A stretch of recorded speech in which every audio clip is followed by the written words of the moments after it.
The cinema has an effect on all designers.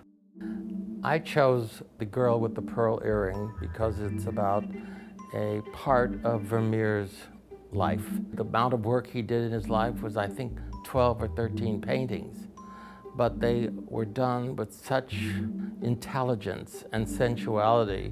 When you look at the film, The Girl with the Pearl Earring, I often felt that that film was a silent film because I was so taken by the imagery and the words became less important. It was more about light and color and mood. So I feel that this apartment offers that same sense of silence. This apartment shaped like a long box of crackers, and you have glass only at the two extreme ends.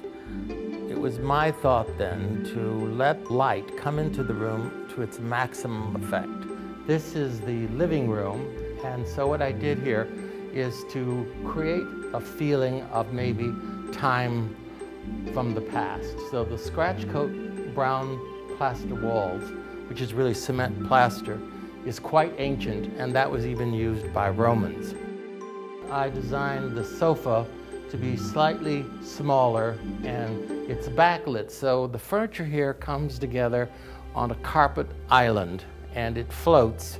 That's a very modern technique.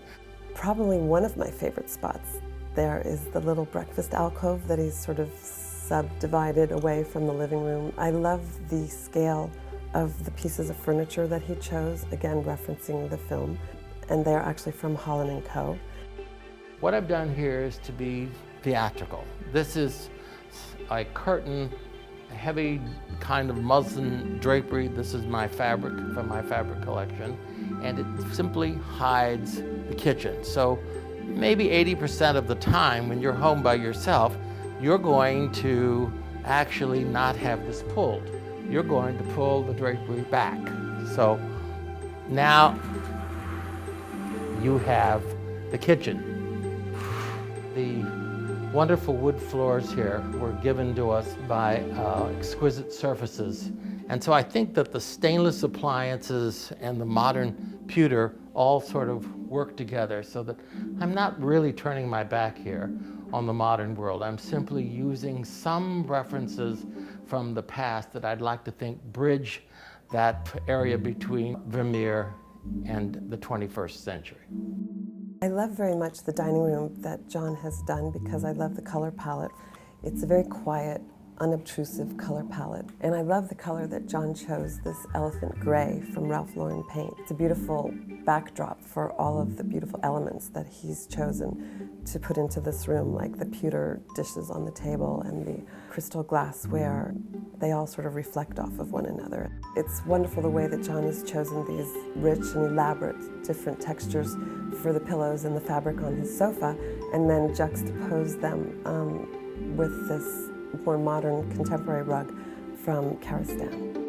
I like the fact that the room has multi-purposes. You can sit and have books to read and entertain people while watching a movie. The dining room is no longer that wasted luxury, so it's everything.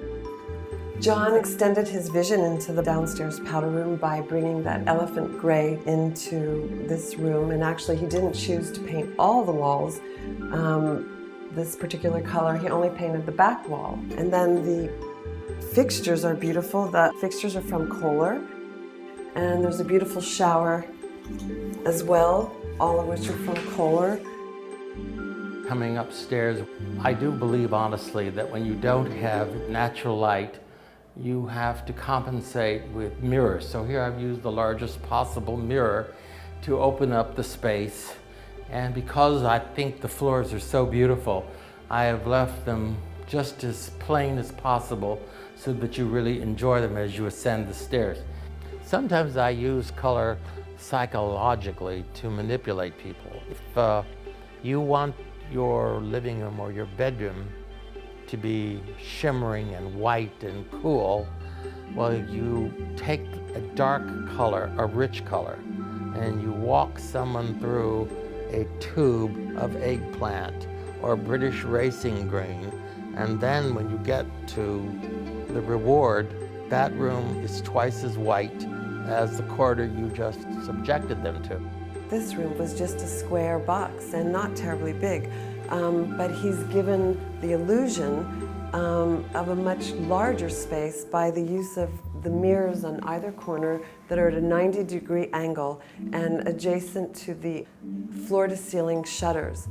We've used Scandia Downs ivory sheets, and he cleverly used the top sheet at the bottom of the bed under the bedspread, and it shows as a decorative border, so it just gives you another way to think about how you can use something. In the master bath upstairs, which has all Kohler fixtures, we wanted to stay close to our theme from the film and the colors by just keeping a very neutral color palette, and then the natural materials, which is marble, in fact, which is what's on the walls. The little Delft pieces, of course, are alluding to Vermeer's life and what he would have had at his house.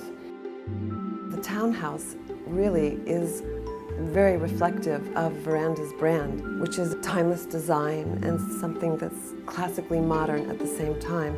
And I think it has a real understated elegance. I am always thinking of how light affects how we use a room, and I believe Vermeer did the same thing. At least I hope that I follow in his footsteps. Film, I think, is a great escape into another place, another country, another period of time. It's a great reference to the past, to the present, as well as to the future.